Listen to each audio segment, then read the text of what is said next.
The best way to teach a child respect is to be respectful of the child. And that means that when a child is struggling with something, that you are understanding. If they don't master something quickly, that you're tolerant of their inability to master something. That when they do master something, you make sure that they get your praise, and that they get your praise when they try. In many ways, a child's sense of who they are is a product of what has been reflected back to them from important people in their lives. A coach tells them they're really a good athlete. A teacher tells them they're really smart. A parent tells them that they're really good. Then that stuff sinks in. And it is that accumulation of mirrors in your life that make you feel the way you feel about yourself. And sometimes those mirrors fade, or they go away, or sadly in some people's lives there aren't very many mirrors. They don't have very many relationships. They don't have people reflecting back that, you know what, you're a good person, you did a nice job. You know, people that have poverty of relationships have a very hard time developing these core strengths, because all of them depend upon the capacity to form and maintain relationships and to be in the presence of other people. That's where you learn.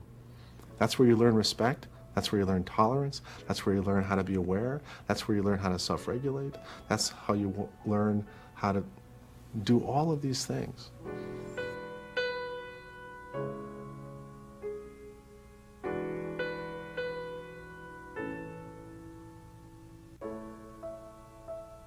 A mature sense of respect is something that develops over time, and it's something that's very, it really can't be fully developed in a grade school child. It really is something that starts to develop in its most mature form in adolescence, and then really changes and grows all throughout life.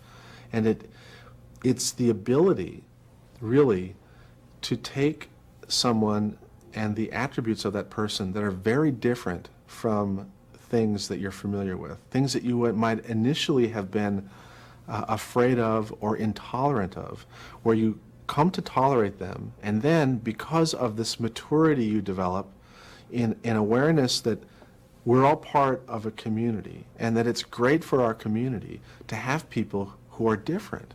It's great for the overall strength of our community to have people that speak Spanish and that are from different countries and have different religious beliefs and have different professional skills and have different personal interests. It's great to have this diversity, because in any biological system, diversity is health.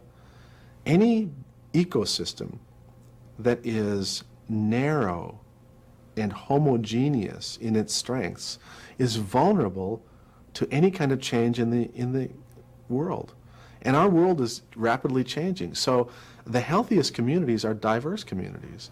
And when a child is mature enough to understand that they're part of a larger whole, and that they're connected to the past and to the future, and that they are interconnected with people through this very biological but invisible process of forming relationships, they will truly come to respect people who are different, who have different beliefs and different strengths.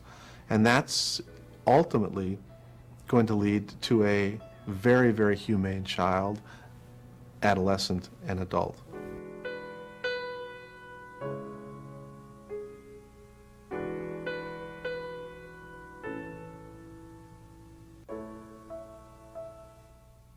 In order for a child, I think, to fully meet their potential to be humane, they have to develop this final core strength. To learn not just to respect others, but to respect themselves. Because when you recognize that every single member of a community has value, you can self-reflect and say, you know what? I'm not very good at this, but I'm really good at this. And this is a real contribution to my family, and this is a real contribution to my community, and I feel good about that. And in the end, the mature individual understands that it is okay to have some holes in your set of armor. It's all right to have some things that you're not so good at. And it's important that you recognize that in other people. They have vulnerabilities and they have strengths. But collectively, you create something that's stronger and more capable and more flexible and more creative than any individual could conceivably be. And that's what makes a healthy individual is a healthy community. And it's made up of all of us. And it's made up of all of our strengths, and it's made up of all of our weaknesses. And when we respect each other for those things, we'll all feel better about ourselves, we'll form healthier groups, we'll be more productive, and we'll be more creative, and we will be more humane.